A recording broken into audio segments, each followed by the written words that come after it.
The Silent Mansion.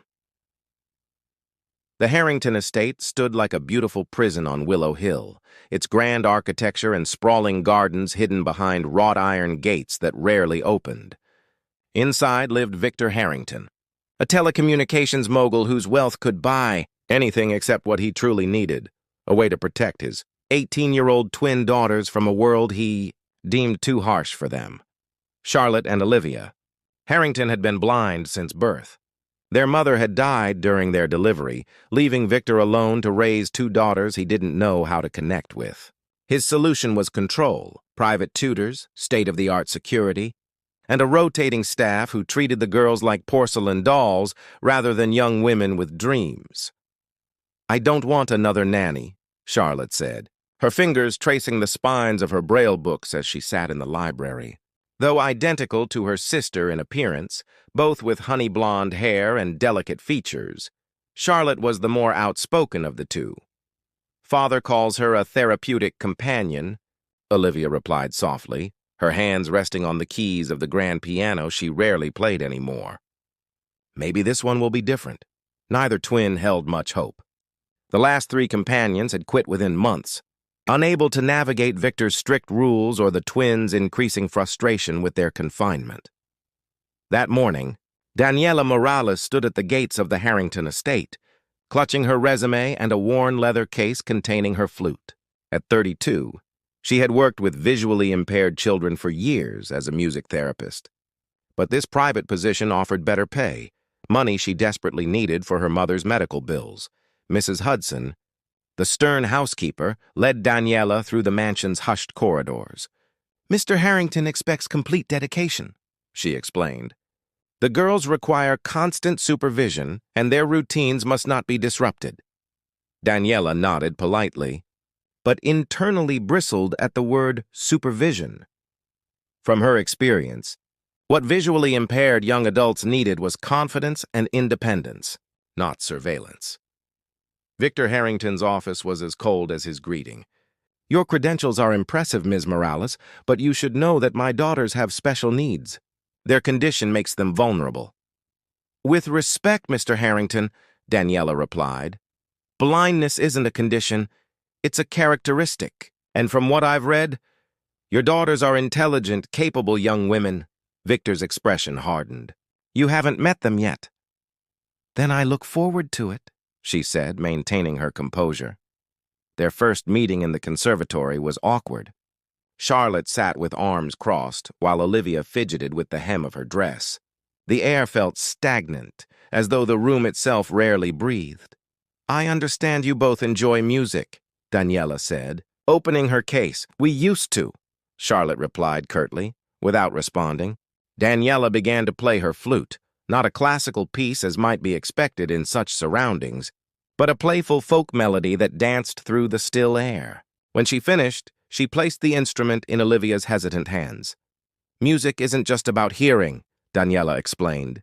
"Feel how the vibrations change as you cover different holes." For the first time that day, Olivia smiled as the flute trembled beneath her fingertips. "This is pointless," Charlotte declared.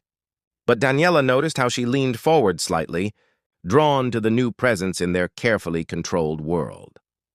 As Daniela left that evening, she paused in the driveway, looking back at the mansion's many darkened windows.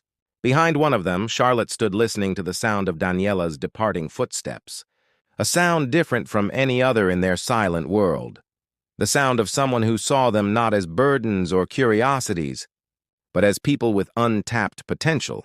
Something was about to change in the Harrington household. The silence had been broken. Symphony of Senses. The first month at the Harrington estate tested Daniela's patience and resolve. Victor hovered constantly, questioning her methods and insisting on traditional lessons rather than what he called her experimental approaches. Charlotte remained resistant, while Olivia cautiously embraced Daniela's techniques. "What's the point of learning to identify herbs by smell?" Charlotte challenged one morning as Daniela arranged small pots of rosemary, basil, and mint in the conservatory.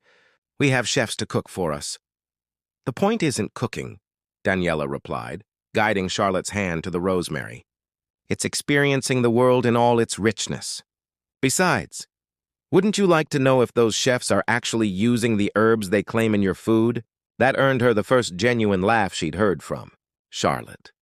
A sound that turned Victor's head as he passed by the doorway. Daniela's breakthrough came during a thunderstorm that rattled the mansion's windows. Finding the twins huddled fearfully in their shared sitting room, she dragged cushions to the floor beneath a large window. "Come," she invited. "Let's really listen to the storm." Hesitantly, they joined her makeshift nest. Daniela described the lightning as it flashed, but focused on helping them feel the thunder's vibrations through the floor and walls. "It's like the whole house is an instrument," Olivia whispered in wonder. "Everything makes music if you know how to listen," Daniela told them. The rain on different surfaces, the roof, the windows, the garden pond, each has its own rhythm and tone. By the storm's end, both girls were laughing, drenched from opening the window to feel the rain on their hands. When Victor discovered them, his reprimand died on his lips as he witnessed something he hadn't seen in years: his daughter's uninhibited joy. The following weeks brought daily challenges to the mansion's stifling routines. Daniela brought texture boards for the twins to create art, took them to the kitchen to learn baking by touch and smell, and introduced them to the groundskeeper's therapy dog, Winston, who quickly became their devoted companion. "Father wouldn't approve of Winston in the house," Charlotte said as the golden retriever sprawled across her feet one afternoon. Mr. Harrington approved, the animal assisted. "Therapy program yesterday," Daniela informed her with satisfaction. "I can be very persuasive. What Victor couldn't argue with were the results." The twins were flourishing, their confidence growing as they mastered new skills. Olivia returned to the piano with renewed interest, while Charlotte discovered a talent for storytelling, dictating elaborate tales into a voice recorder. One evening, Daniela found Victor alone in his study, staring at photographs of his late wife. "Catherine would have known how to reach them," he said without looking up. "I never did." "You've been trying to protect them from experiencing pain," Daniela observed gently. "But in doing so, you've also prevented them from experiencing life." Victor's jaw tightened. "You don't understand what it's like to watch your children struggle with obstacles you can't remove." "No," Daniela agreed. "But I understand what it's like to be defined by what others think you can't do." She hesitated before adding, "Your daughters don't need protection nearly as much as they need preparation." The conversation lingered between them, unresolved but significant. The real test came when Daniela proposed taking the twins to the botanical garden in the city. Victor initially refused, citing countless dangers, but eventually relented under the condition that he would accompany them. The outing proved transformative. Equipped with canes they'd practiced with around the estate, Charlotte and Olivia navigated the sensory garden with growing confidence. Victor watched in amazement as they identified flowers by scent, touched the rough bark of ancient trees, and engaged with other visitors without fear. "This is what the world actually feels like," Olivia said, her face tilted toward the sun. Charlotte, fingers trailing through a fountain, added, "I never imagined so many textures and temperatures existing together." When a light rain began to fall, Victor moved to hustle them toward shelter, but Daniela placed a restraining hand on his arm. "Wait," she said softly, pointing. The twins stood with faces upturned to the gentle shower, arms outstretched, laughing as droplets patterned their skin. In that moment, Victor glimpsed his daughters, not as helpless children, but as young women embracing life with all its unpredictability. That night, for the first time since Daniela's arrival, he modified the security protocols without being asked. The world was still dangerous, but perhaps not as dangerous as the emptiness of a life unlived. As Daniela passed the twins' rooms on her way to bed, she heard them still excitedly discussing the day's adventures. Their voices carried a new timbre, the resonant sound of possibility. Beyond the gates, spring arrived at the Harrington estate, bringing with it changes more profound than the emerging flowers. The once silent mansion now regularly filled with music, conversation, and even occasional laughter. But for Charlotte and Olivia, the world beyond the iron gates still remained largely theoretical until Daniela discovered the community garden program. The Greenwood Initiative pairs visually impaired participants with horticulture students, she explained to Victor in his study. They learn sustainable gardening through non-visual techniques. Victor frowned at the brochure he couldn't read. You're suggesting my daughters dig in dirt with strangers? I'm suggesting they build practical skills while meeting peers who understand their experiences, Daniela countered. Besides, you've seen how they respond to sensory engagement with plants.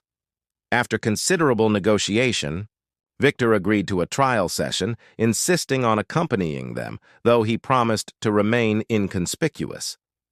The community garden occupied a renovated city lot, transformed into a vibrant patchwork of raised beds, fruit trees, and a small greenhouse. Program Director Eleanor Whitman greeted them warmly, introducing student volunteers who would work with the twins. Charlotte, you'll be partnered with Julian Novak, Eleanor said. Olivia, you'll work with Thomas Reed. Julian was studying landscape architecture, thoughtful and deliberate in his movements as he guided Charlotte through the herb garden, describing each plant and encouraging her to crush leaves between her fingers to release their scents. Thomas, a botany major with infectious enthusiasm, helped Olivia plant seedlings, his hands gently positioning hers to feel the difference between healthy and weak sprouts. Plants don't care if you can see them or not, Thomas told Olivia. They respond to how you treat them. From his position near the entrance, Victor watched his daughters navigate this new environment. His anxiety gradually subsided as he observed their growing confidence and the natural rapport they developed with their partners. The program became a weekly fixture, and with each session, the twins blossomed further. Charlotte, who had always been the more skeptical, found herself looking forward to Julian's quiet insights and the way he valued her observations about scent and texture. Olivia and Thomas developed a playful banter, challenging each other's knowledge about plant species and cultivation techniques. Julian asked if I'd like to attend a concert with him, Charlotte confessed to Daniela after their fourth session. An acoustic performance? He said the venue has excellent sound quality. Daniela smiled. And what did you say? I said I'd need to ask my father, Charlotte replied, her expression a mixture of hope and resignation. The conversation with Victor was predictably difficult. Absolutely not, he declared. You've only just met this young man. I've spent over 16 hours working directly with him, Charlotte argued, a newfound assertiveness in her voice. That's more than most people spend on first dates. It's not safe, Victor insisted. Nothing is completely safe, Charlotte countered. You've been trying to keep us safe our whole lives, and all you've done is keep us isolated. The words struck Victor like physical blows. Later that evening, he sought out Daniela, finding her in the conservatory arranging scented flowers for the twins to identify the next day. She sounded so much like her mother, he said, his voice uncharacteristically vulnerable. Catherine always accused me of overthinking risks. Daniela considered her words carefully. The greatest risk might be preventing them from building the skills they need to navigate relationships independently. After several days of tension, Victor relented, with conditions. Both twins could attend the concert, accompanied by Daniela, who would remain nearby but give them appropriate space. The evening marked a turning point. Dressed in carefully chosen outfits, with Daniela's color-matching assistance, the twins experienced their first real social outing. The acoustic performance provided the perfect environment, intimate enough to converse during breaks, yet focused on sound rather than visuals. When Julian lightly took Charlotte's hand during a particularly moving piece, she didn't pull away. When Thomas described the performer's expressions to Olivia, adding humorous commentary that made her laugh, something warm and unfamiliar bloomed in her chest.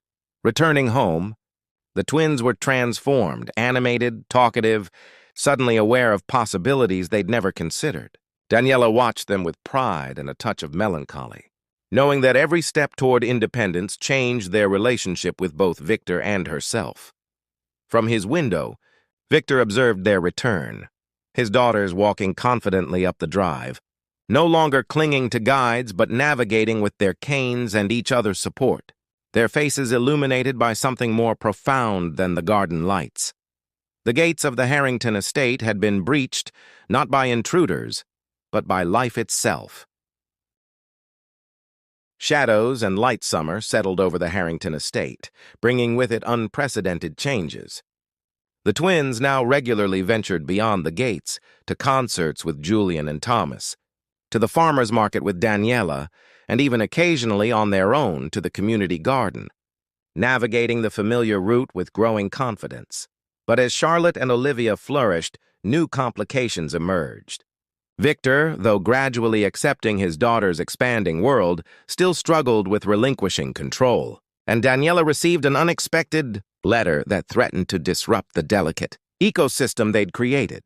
The Westbrook Institute wants me to develop a national music therapy program for visually impaired youth, she told Victor one evening after the twins had gone to bed.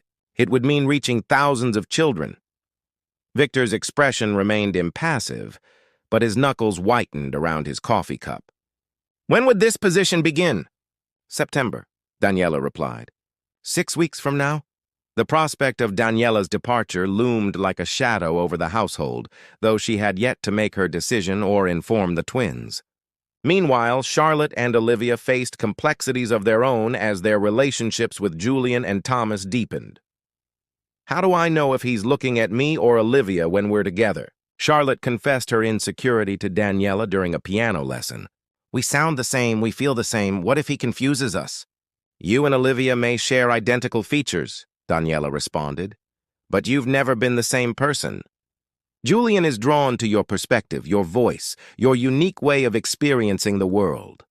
Olivia harbored different concerns. One afternoon, after returning from the garden, she sat in the conservatory, unusually quiet. "Thomas wants to take our relationship further," she finally admitted. "He talks about the future, about possibilities I never thought I'd have." "It's terrifying, because you don't share his feelings?" Daniela asked. "Because I do," Olivia whispered. "But how can I build a life beyond these walls? I've barely learned to exist in the outside world." The delicate balance shattered when Victor discovered the twins had been meeting Julian and Thomas without Daniela's supervision. His reaction was swift and severe, restrictions reimposed, garden privileges revoked, accusations hurled at Daniela for encouraging reckless behavior. "I trusted you with their safety," he thundered during a confrontation in his study. "And I trusted you to recognize their growth," Daniela countered. "They're adults, Victor, not children. They need guidance, not imprisonment." The twins rebelled against the sudden confinement. Charlotte refused to speak to her father, while Olivia retreated into the silence that had once defined them both. The tension reached its peak when Julian and Thomas appeared at the gates, requesting to speak with Victor. "This is inappropriate," Victor began as the young men stood awkwardly in his study. "With respect." "Sir," Julian replied steadily, "what's inappropriate is treating Charlotte and Olivia as though they lack the capacity to make their own decisions." Thomas added, "We understand your concern for their safety, but the greatest danger to them isn't the outside world. It's being denied the chance to live in it." The conversation ended unresolved, but it forced Victor to confront truths he'd been avoiding. That night, he found himself in Catherine's garden, a place he rarely visited due to painful memories. There, to his surprise, he discovered Daniela sitting alone on a stone bench. "I haven't accepted the position yet," she said without preamble. "I don't know how to leave them when everything feels so unfinished." Victor sat beside her, the hostility between them temporarily suspended. "When Catherine died, I promised her I would keep our daughters safe. I thought that meant protecting them from every possible hurt. But that's not what living is," Daniela said softly. "No," Victor agreed, watching the moonlight filter through the trees Catherine had planted. "It's not."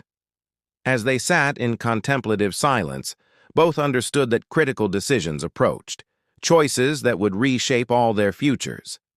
In the mansion behind them, Charlotte and Olivia lay awake in their separate rooms, each holding a phone with unread messages from the men who had helped them imagine new possibilities. The Harrington estate stood at a crossroads, the path forward uncertain but impossible to ignore. Harmony autumn painted the Harrington estate in gold and crimson, nature's transformation echoing the changes within its walls. 3 months had passed since the summer's conflicts, bringing resolutions none of them had anticipated. The dinner table, once a place of stilted conversation, now hosted lively discussions. Tonight was special. Julian and Thomas had been invited to join the family, no longer as garden volunteers, but as significant parts of the twins' lives. To new beginnings, Victor proposed, raising his glass in a toast that would have been unimaginable a year earlier. The journey to this moment had not been smooth. After the confrontation, Victor had retreated to Catherine's garden for 3 days of solitude, emerging with hard-won clarity. He'd gathered his daughters and Daniela in the conservatory, the place where their transformation had begun. "I've been preserving your mother's memory all wrong," he'd told Charlotte and Olivia. "Catherine embraced life with all its risks. She would have wanted you to do the same." That conversation marked the beginning of a new chapter. Victor hired an orientation and mobility specialist to help the twins master independent navigation. He renovated the gatehouse into a semi-independent apartment where they could practice living on their own while remaining connected to family support. Most surprisingly, he began attending parent support groups, finally accepting that he didn't have to manage everything alone.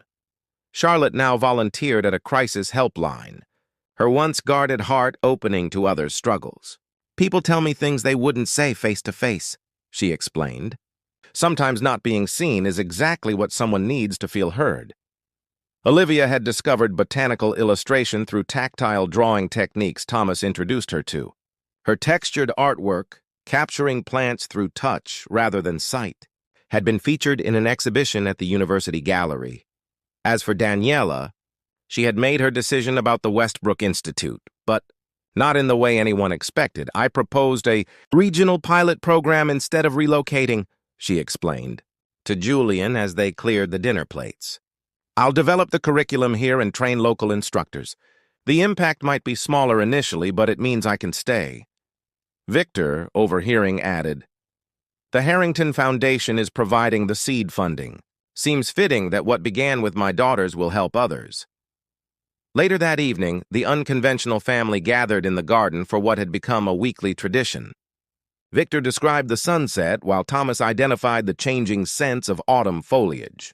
Julian played guitar while Charlotte sang, her voice once silent, now confident and clear. Daniela watched them from the stone bench where her conversation with Victor had marked a turning point months before. Beside her sat Mrs. Hudson, the once stern housekeeper who now coordinated household modifications to enhance the twins' independence. "Did you ever imagine it turning out this way?" Mrs. Hudson asked. Daniela smiled, remembering her first impressions of the silent mansion. "Not specifically this, but I always believed in their potential." As twilight deepened, Olivia joined Daniela on the bench. "Father says you've been offered a permanent position overseeing therapeutic programs for the foundation." "I have," Daniela confirmed. "Though my role with you and Charlotte has evolved beyond what any job description could capture." Olivia nodded thoughtfully. "When you first came, we thought we needed someone to help us see the world. What we really needed was someone to help the world see us." From across the garden, Victor observed the woman who had transformed his family. Their relationship had evolved from employer-employee to something more complex, a partnership built on mutual respect and shared purpose. Whether it might become something more remained unspoken, a possibility neither rushed nor dismissed. The Harrington estate, once a beautiful prison, had become a sanctuary of a different kind, not a place of isolation, but a foundation from which to explore the world. Its gates now stood open more often than closed, welcoming new experiences and relationships. As evening settled fully around them, no one hurried inside. The darkness held no fear for Charlotte and Olivia anymore. They had learned to navigate by other stars, finding their way through a world that had once seemed impossibly distant. In the gentle autumn night, surrounded by those who saw them completely despite, or perhaps because of, their blindness, the twins had finally found what their father's wealth could never purchase: the freedom to write their own stories, filled with risks and rewards, shadows and light, and the courage to embrace it all.